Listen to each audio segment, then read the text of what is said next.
2026 को पड़ने वाली होलिका दहन के दिनों में अगर आप ये उपाय कर लेते हो तो आपकी गरीबी हमेशा के लिए खत्म हो जाएगी। भक्तों, आज हम आपको प्रकृति द्वारा प्रदान किए गए कुछ ऐसे दिव्य पौधों के बारे में बताने वाले हैं जिनको छूने मात्र से आपकी गरीबी हमेशा के लिए दूर हो जाएगी। और अगर आप इन पौधों की जड़ को 3 मार्च होलिका दहन के दिनों में हमारे नियम अनुसार बताए गए नियमों द्वारा घर ले आते हो और उसका उपयोग हमारे बताए हुए नियम द्वारा कर लेते हो तो आपको करोड़पति बनने से दुनिया की कोई ताकत नहीं रोक सकती। आप 1 महीने के अंदर करोड़पति बन जाओगे। भक्तों, मैं उस परम माता रानी की सौगंध खाता हूँ। अगर आपने इस वीडियो को सच्चे हृदय से देखा तो आपकी हर मनोकामना और आत्मा की इच्छा पूरी होगी। पर भक्तों, आपसे एक छोटा सा अनुरोध है कि वीडियो को पूरा देखने पर ही लाभ की प्राप्ति होगी और इस तरह से हम आपको उपाय बताएंगे उसी तरह से अगर आपने कर लिया तो करणी मंत्र से आपको लाभ ही लाभ होगा। सच्चे हृदय से जो भी भक्त उपाय करता है उसे लाभ जरूर प्राप्त होता है। जिस जड़ी बूटी के बारे में आज हम बताने जा रहे हैं उसे योगियों द्वारा संजीवनी बूटी भी कहा जाता है, इसलिए इस जड़ी बूटी को मामूली समझने की भूल भी मत करना। भक्तों, सभी जानकारी हम आपको बारी बारी से बताएंगे, इसीलिए अभी इस वीडियो को लाइक कर दीजिए और कमेंट बॉक्स में लिख दीजिए जय मां लक्ष्मी, जय भगवान शिव, जिससे कि सभी देवी देवताओं की कृपा आप पर और आपके पूरे परिवार पर बनी रहे। भक्तों, चलिए जान लेते हैं। दोस्तों, आप हमारी वीडियो में देख सकते हैं ये पौधा दिखने में बहुत ही साधारण है, लेकिन इसके गुण असाधारण हैं। अगर ये आपके घरों के आसपास में है तो इसे साधारण पौधा समझ करके देखने की भूल मत करना। इसका जो आज हम चमत्कारी गुण बताएंगे, आयुर्वेदिक प्रयोग किस प्रकार से इसका कौन से हिस्से का प्रयोग होता है, अगर ये सारी जानकारी आप देख लेंगे तो बिल्कुल ही कल से आप इस पौधे की पूजा करना शुरू कर देंगे। और आपको बता दूं, बिन पूजा पाठ के ही आपको सारा फल प्राप्त हो जाएगा। कहने का मतलब है, इसके जब आप चमत्कारी गुण समझेंगे तो बिल्कुल ही आपको भी गर्व हो जाएगा कि आप इस पवित्र भारत भूमि में पैदा हुए हैं और इस प्रकार के पेड़ पौधे आज भी हमारे बीच में हैं, जो कि हमें कई प्रकार के चमत्कारी लाभ प्रदान करते हैं। देखिए, आप हमारे वीडियो में देख सकते हैं ये पौधा। इस पौधे को कई जगह लटजीरा के नाम से जानते हैं, कई जगह इसे चिड़चिड़ा के नाम से भी जानते हैं और कई जगह इसे अपामार के नाम से भी जानते हैं। हो सकता है आप दूसरे राज्य में हो या फिर कहीं से आप हमारी वीडियो को देख रहे हो या फिर दूसरे देश से देख रहे हो, तो इसे अलग अलग प्रांतों में, अलग अलग जगह में, अलग अलग हिस्सों में अलग अलग नाम से जाना जाता है। लेकिन वीडियो में देखकर कि आप इसे समझ सकते हैं, तो खासकर ये जो पौधा है इसे लटजीरा के नाम से भी बहुत से लोग जानते हैं। और इसे अपामार क्यों बोला जाता है? क्योंकि ये ऊर्जा की धारा के विपरीत उल्टा चलता है। इसके जो बीज होते हैं बिल्कुल ही उल्टे होते हैं। आप अन्य पौधे के बीज देखेंगे, फूल के बीज देखेंगे तो ऊपर की तरफ होते हैं, लेकिन ये नीचे की तरफ होता है। इनका जो बीज होता है ये नीचे की तरफ होता है, ये उल्टा होता है, इसलिए इसे अपामार्ग बोला जाता है। ये अपामार्ग विद्या में बहुत इसका प्रयोग होता है। कभी इसके बारे में मैं जानकारी बताऊंगा। तो क्यों ये हमारे लिए कीमती है और क्यों ये आज असाधारण है, चलिए इस वीडियो में जानते हैं। सर्वप्रथम तो सभी दर्शकों को कहना चाहूंगा कि कमेंट बॉक्स में जय श्री कृष्णा जरूर लिखना। अगर आप भारत भूमि से हैं तो जय हिंद बिल्कुल ही लिखना। इसका जो मैं आयुर्वेदिक प्रयोग बताऊंगा, शायद ये प्रयोग जानने के बाद कल से आप इनका प्रयोग करना शुरू कर देंगे। साथ ही साथ इसका मैं आप लोगों को वनस्पति प्रयोग के साथ साथ इसका जबरदस्त चमत्कारी एवं तांत्रिक प्रयोग भी बताऊंगा। तांत्रिक प्रयोग का मतलब है इसका आप जो जीवन में प्रयोग करके बहुत सारे अपने समस्याओं को दूर कर सकते हैं। तो सर्वप्रथम इसके बारे में मुझे ज्ञान कब प्राप्त हुआ? एक महात्मा के साथ जब हमारी भेंट हुई तो हमने उनसे बाद में पूछा कि महाराज, आप लोग काफी लंबे समय से सिद्धियां प्राप्त करते हैं, लंबे समय से आप साधना करते हैं, तो हमें ये बताइए आप लोग 1 महीने तक बिना जल ग्रहण किए हुए किस प्रकार से साधना करते हैं? तो उस संत महात्मा ने हमें स्वयं ही बताया कि जो चिड़चिड़ा नाम का पौधा होता है, जिसे आप लोग अपामार्ग के नाम से जानते हैं या फिर इसके कई प्रकार के नाम होते हैं, तो उन्होंने हमें बताया कि वे उनके बीजों की शक्ति का उपयोग करते हैं। ध्यान से सुनना, आज भी जंगल में महात्मा जितने भी लोग हैं, संत महात्मा जंगल में रहने वाले जो कि साधना करते हैं, वो लोग इसके बीज की खीर बनाते हैं। तो उन्होंने हमें बताया कि उनके बीज की खिचड़ी बनाई जाती है और उनके 2 चम्मच खिचड़ी खाना होता है। अगर आप उनके बीज का खिचड़ी बना करके 2 चम्मच खा लेते हैं तो आपको 1 महीने तक भूख और प्यास नहीं लगती है। तो संत ने हमें बताया कि 1 महीने तक हमें भूख और प्यास नहीं लगती, फिर हम लंबे समय तक जब साधना करते हैं, हमारे धर्म शास्त्रों में यह भी कहा जाता है कि इस पौधे के जड़ में माँ गंगा का वास होता है। जी हाँ, बिल्कुल ही माँ गंगा का वास होता है। और यह भी माना जाता है कि प्राचीन ग्रंथों में भी लिखा है कि अमृत की कुछ बूंद इसकी जड़ में पड़ी थी। इसलिए आज भी लोग जो धार्मिक लोग रहते हैं, आपके यहाँ कोई लोग इसके दातून करते हैं कि नहीं? जो बहुत से पुराने जो सयाने लोग हैं, जिसे हम बुजुर्ग के नाम से भी जानते हैं, ओल्ड मैन कहा जाता है, पुराने जो व्यक्ति है काफी पुराने, तो ऐसे व्यक्ति इसकी जड़ की दातून करते हैं। क्यों करते हैं? क्योंकि इसके जड़ में गंगा मैया का वास होता है और अमृत की कुछ बूंद गिरी थी। चलिए सर्वप्रथम जानते हैं इसका आयुर्वेदिक प्रयोग जानेंगे। इनका चमत्कारी प्रयोग, आयुर्वेदिक प्रयोग सर्वप्रथम बताना चाहूंगा। अगर इसकी जड़ का दातुन किया जाए, जिससे लंबे समय से दांतों में पायरिया है, दांतों में दर्द बना रहता है, किसी कारणवश डॉक्टरी इलाज नहीं कर पा रहे या फिर डॉक्टरी दवा खा रहे हैं, फिर भी दांतों में दर्द बना हुआ है, ठीक नहीं होता है, तो केवल इसकी दातून करने मात्र से ही दांतों में जितने भी कीड़े हैं, बैक्टीरिया है, जिसके कारण आपके दांतों में दर्द बना रहता है, वो दर्द इसके दातून करने से केवल 15 दिनों तक उनकी आपको रेगुलर दातून करना है। 2 से 3 दिनों में इसके रिजल्ट मिल जाएंगे। दांतों के दर्द समाप्त हो जाएंगे तो उसके दांतों के पीलापन को भी जड़ से समाप्त करते हैं। जिनके दांतों में पीलापन है, लोग जिनका मजाक उड़ाते हैं, जिनके खुद के ही परिवार के लोग बेइज्जती कर देते हैं, बेइज्जती का जिन लोगों को सामना करना पड़े, जिनके दांत काफी पीले हैं, गंदे हैं, ऐसे व्यक्ति को भी इसे दातून जरूर करना चाहिए। इससे दातून करने के बाद हमारे दांतों में चमक आ जाती है, हमारे दांत वाइट बन जाते हैं, एकदम क्लीन हो जाते हैं। ये तो हुआ प्रयोग। आप जानते हैं महायुक्ति चैनल आपको कभी गलत जानकारी नहीं देगा। किस प्रकार से ये प्रयोग हमने कई लोगों को हम खुद कर चुके हैं, इसलिए हम प्रमाणित प्रयोग बता रहे हैं। तो जिनके प्रसव होने में विलंब हो रही है, बहुत सारी ऐसी माताएं बहनें होती हैं ग्रामीण इलाकों में, शहरी इलाकों में, जिन्हें प्रसव के समय में काफी पीड़ा होती है, जो लोग चाहते हैं डॉक्टर के जरिए से चीरफाड़ ना हो, क्योंकि चीरफाड़ के चक्कर में काफी पीड़ा होती है। बाद में आगे चल करके जैसे टांके लग पाए, चीरफाड़ कर करके बच्चा बाहर निकल पाया, तो उससे काफी हमें बाद में दिक्कतों का सामना करना पड़ता है। आप चाहते हैं कि आपका जो डिलीवरी सुविधा पूर्वक हो जाए, अर्थात आपके प्रसव हो जाए। किसी भी प्रकार की जो जड़ होती है, इससे आपको सर्वप्रथम 2-4 आपको चावल के दाने ले लेना है, और इसकी जड़ है, इसमें आपको डालना है थोड़ा सा। इसकी जड़ में आपको अपनी विनती और जड़ को ले जाते समय आपको प्रार्थना करना है कि हे महाराज, मैं आपको इस कार्य के लिए ले जा रहा हूं कि मैं किसी महिला के लिए गर्भ से जो बच्चे हो तत्काल बाहर निकले, इसलिए मैं आपको ले जा रहा हूं। इस प्रकार से प्रार्थना करना है और इसे लाल कलर के कपड़े में बांध करके जो प्रसूता स्त्री है, जिसके बच्चे गर्भ से बाहर नहीं आ रहे, उन्हें पहना देना है। बिल्कुल ही उनके 10 से 15 मिनट के भीतर में जैसे ही इन्हें पहनाएंगे, इसे लाल कलर के कपड़े में बांध करके पहनना होता है, तत्काल गर्भनाल से बाहर आ जाएंगे, बच्चे बाहर आ जाते हैं। इसके बाद तत्काल इसकी जड़ को निकाल देना होता है, कमर में बंधी तत्काल निकाल देना है, अन्यथा ये क्या करता है, गर्भनाल को भी बाहर निकाल सकता है। तो ये प्रसव में जो विलंब होती है, जिनके बच्चे गर्भ से बाहर नहीं आते हैं, इसमें संदेह नहीं, हमने बहुत से लोगों को ये प्रयोग कर कर देख चुके हैं। इसके बाद आइए जानते हैं इसका कुछ और आयुर्वेदिक प्रयोग, उसके बाद इसके चमत्कारी प्रयोग बताना शुरू करूंगा। अब चमत्कारी प्रयोग कैसे, इसमें इसके अंदर में बहुत चमत्कारी गुण भरे हुए हैं। आयुर्वेदिक प्रयोग में बताना चाहूंगा जिनके दांत दर्द हो रहे हैं। बहुत से लोग ऐसे हैं जिनको सर का दर्द होता है, तो सर के दर्द वालों को बताना चाहूंगा। दांत के दर्द बताया, दांत के दर्द को ठीक करने के बाद आपके इस पौधे को जला करके भस्म भी बना सकते हैं, और उनकी भस्म बनाने के बाद जहां पर दर्द होता है, दोस्तों महायुक्ति का संकल्प है सही जानकारी पहुंचाना। दोस्तों मेरी एक बात पर और आप गौर करना, दोस्तों महायुक्ति चैनल मात्र एक चैनल नहीं है, बल्कि ये हिंदू धर्म का एक ऐसा मैसेज प्रचारक बनाना चाहता हूं जो कि हिंदू धर्म पूरे भारत नहीं बल्कि पूरे विश्व में जाना जाए और इसका परचम हर जगह लहराए। तो दोस्तों, इसलिए इस चैनल को सब्सक्राइब आपको जरूर करना है और अपने मित्रों के साथ ये वीडियो को शेयर करना है, जिससे कि मैं हिंदू धर्म को बहुत आगे तक ले जा सकूं। तो मुझे बस आप लोगों का सहयोग चाहिए, और आप अगर ये उपाय कर लेती हो तो यकीनन आप पर मां लक्ष्मी और आपको अमीर बनने से कोई नहीं रोक सकता। बस आप इन पेड़ों की जड़ में से किसी भी एक जड़ को ले आना। अगर आपको फायदा ना मिले तो आप मेरे चैनल को चाहे भला अनसब्सक्राइब ही कर सकते हो। पर दोस्तों, ये उपाय जिस तरह से मैंने बताया गया है, उसी तरह से ही उस उपाय को बस एक बार कर लेना।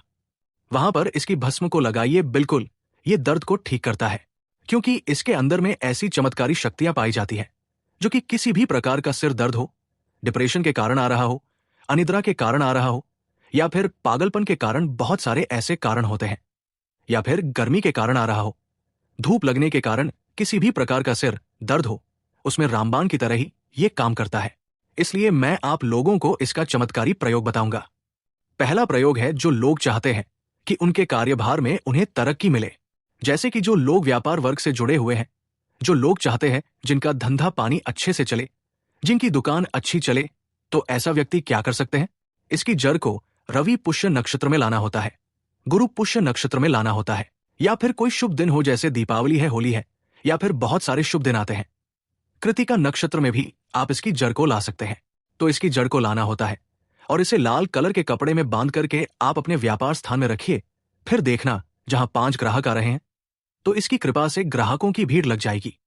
कहने का मतलब है कि ये दुकान में ग्राहकों की भीड़ को भी बढ़ाएगी। ये आपकी आमदनी बढ़ाने का काम करेगी। इसके बाद इसका दूसरा प्रयोग सुनिए। जो लोग जैसे बेरोजगार हैं, रोजगार प्राप्त करना चाहते हैं, ऐसे व्यक्ति इसकी जड़ को ध्यान से सुनिएगा। ऐसे व्यक्ति इसकी जड़ को एक दिन पहले आपको निमंत्रण देकर के आ जाना है। कौन से दिन में? ध्यान से सुनिएगा। शनिवार के दिन, रविवार के दिन सूर्य उदय से पहले इसे खोज करके लाना है, और इसके बाद सोमवार को आपको पूजा करना है, और मंगलवार के दिन भी इनकी पूजा करने के बाद बुधवार के दिन इसकी जड़ को आपको धारण करना है। तो आपको बिल्कुल ही मनोवांछित नौकरी की प्राप्ति होगी। एक नागा बाबा ने हमें इसके बारे में बताया था और इसका प्रभाव काफी अचूक है। ये हुए 2 प्रयोग। अब इसका तीसरा प्रयोग सुनिए।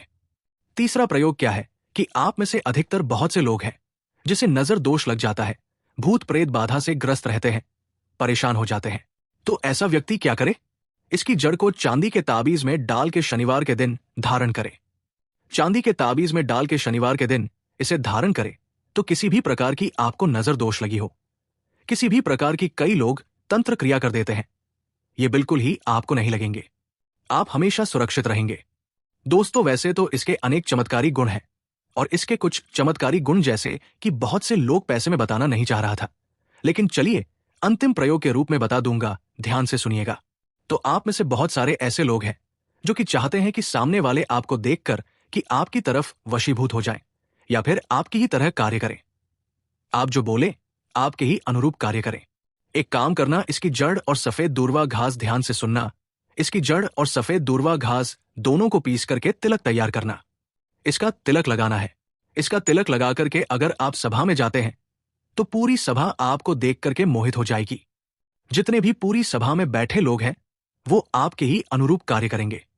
अगर आप किसी मनोवांछित लड़की को प्राप्त करना चाहते हैं, महिला को प्राप्त करना चाहते हैं, अपना वशीभूत बनाना चाहते हैं, तो उसके सामने इसे लगा करके जाते हैं तो सामने वाले आपके वशीभूत हो जाते हैं।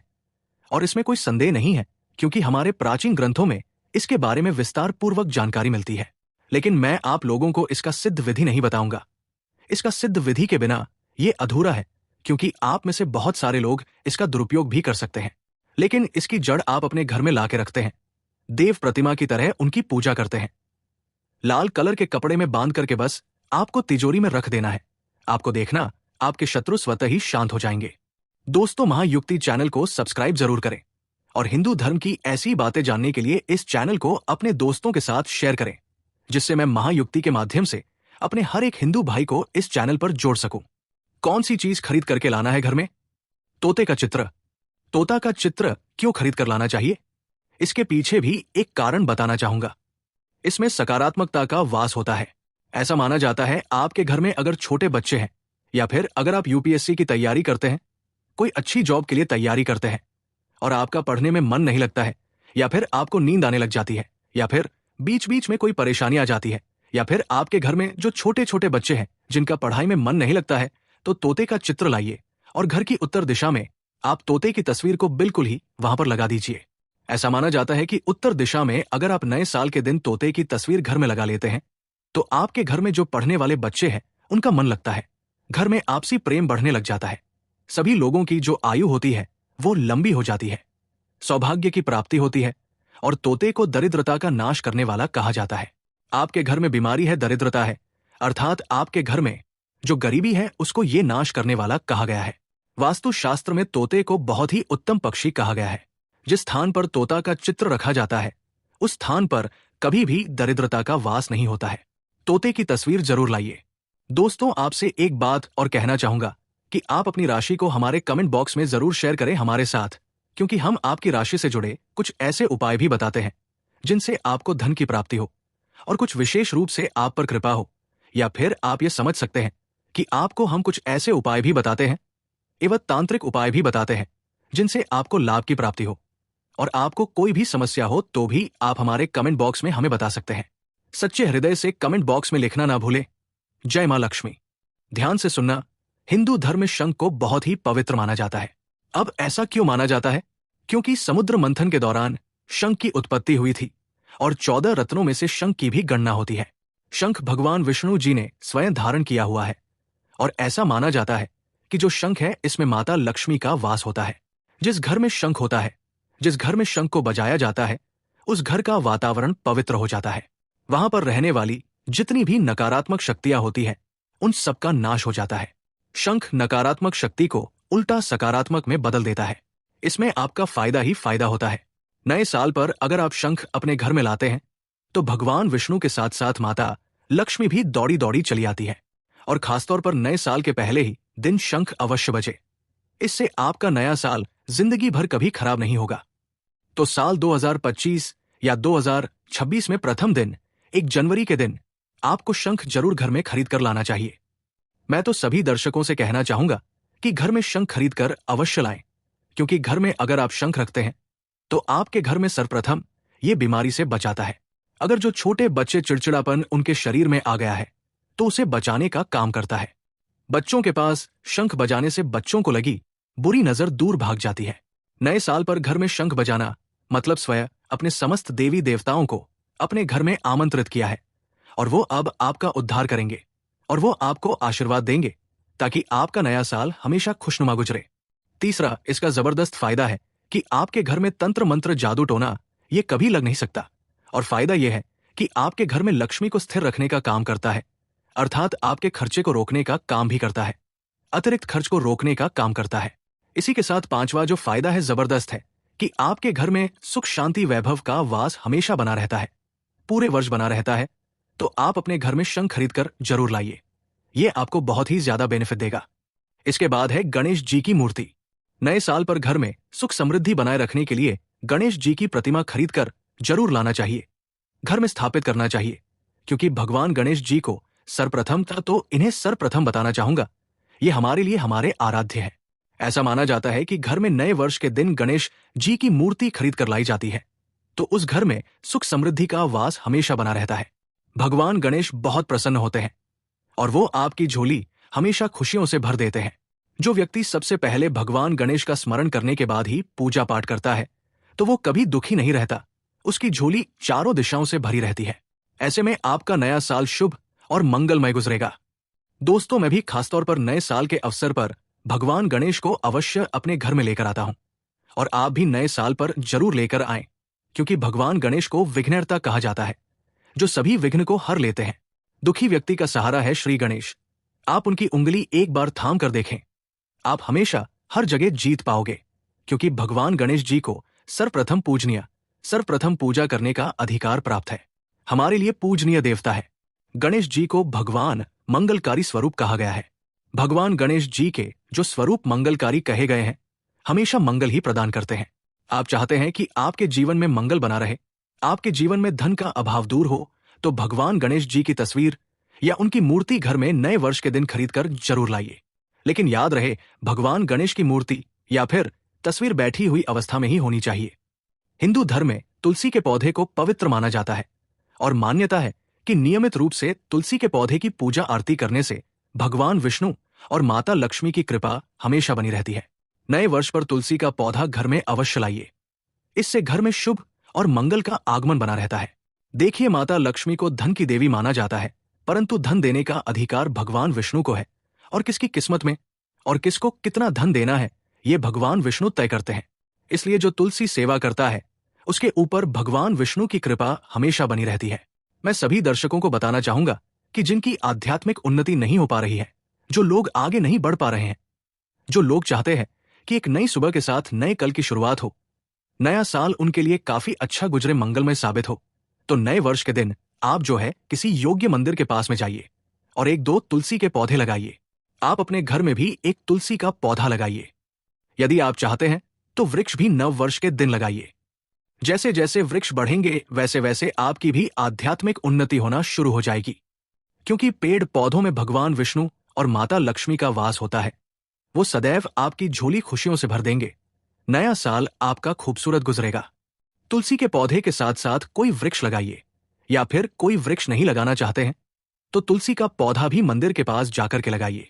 2026 आपके लिए मंगलमय एवं कल्याणकारी साबित होगा। इसके बाद है मोरपंख।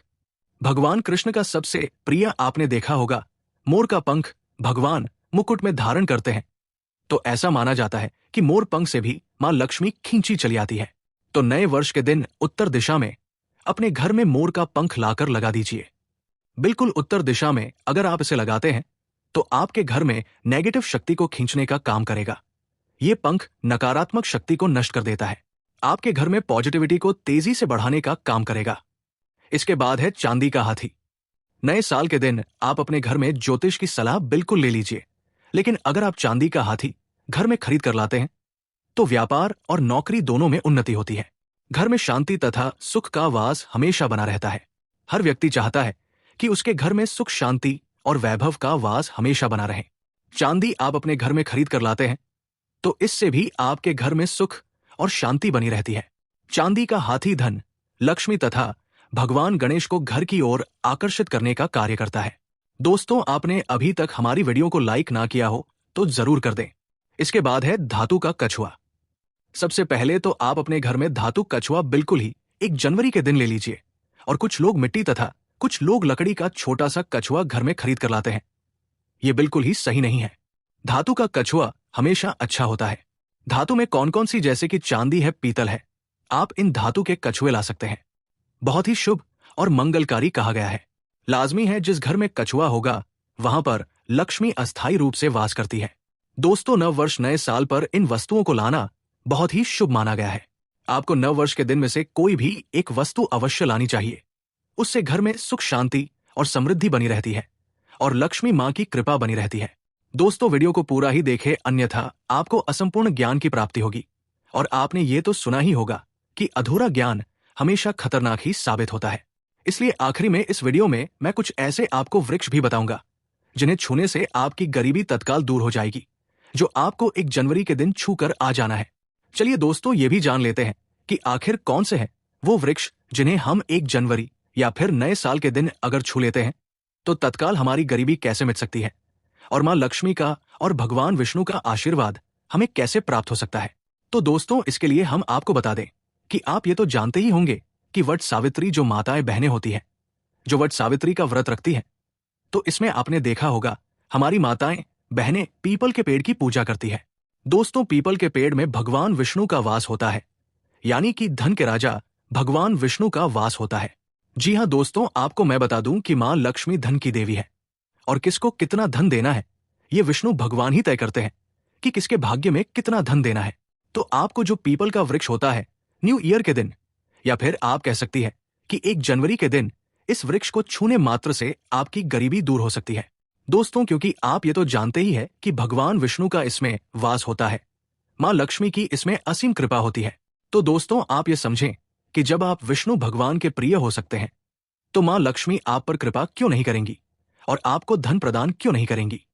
तो दोस्तों, मैं आपको बता दूं कि आपको धन जरूर मिलेगा और माता लक्ष्मी भगवान विष्णु की कृपा भी आपको असीम रूप से मिलेगी। तो पीपल के पेड़ के नीचे 1 जनवरी के दिन आपको एक उपाय भी करना है। दोस्तों, सबसे पहले तो आप पीपल के वृक्ष को प्रणाम कर लीजिए और उसके बाद उस वृक्ष को छू लीजिए और पीपल के पत्ते को भी तोड़ लीजिए और इस पत्ते को तोड़कर अपने घर ले आना है। आपको इससे पहले कुछ आपको और उपाय भी करना है। दोस्तों, आपको पीपल के पेड़ के नीचे एक घी का दीपक जलाना है और पीपल से आपको एक भोग भी लगाना है, जो कि आप ये कर सकते हैं कि किसी मिठाई या फिर कोई स्वादिष्ट व्यंजन हो उन्हें अर्पित कर दीजिए, क्योंकि पीपल को ही भगवान विष्णु का स्वरूप माना जाता है, इसलिए पीपल की पूजा की जाती है। इसलिए आप कोई मीठा भोग उन्हें चढ़ा दीजिए और इसके बाद भगवान विष्णु से आपको कहना है कि हे वृक्षराज, हे विष्णु भगवान, आप हमारी दरिद्रता को दूर करें। और वहां पर आपको एक घी का दीपक जला देना है और घी का दीपक जलाने के बाद आप पीपल की विशेष रूप से कहिए कि हे वृक्षराज, आप हमारी धन की जो हमारी समस्या है उसे दूर करें और हमारे जीवन में धन की समस्या को जड़ से हटा दें। तो दोस्तों, आपको इतना करने के बाद पीपल के वृक्ष से अपने घर आ जाना है, पर वहां से एक पीपल का पत्ता भी आपके साथ में लेकर आना है और उस पीपल के पत्ते को आपको अपने घर के मंदिर में रख देना है। दोस्तों, चैनल को सब्सक्राइब करना भूल मत जाना, इसलिए अभी सब्सक्राइब कर दीजिए। चलिए दोस्तों, मिलते हैं अगले वीडियो में। चैनल को सब्सक्राइब करें और बेल आइकन को ऑन कर दें, जिससे आने वाली हर एक वीडियो का नोटिफिकेशन आपको मिल सके।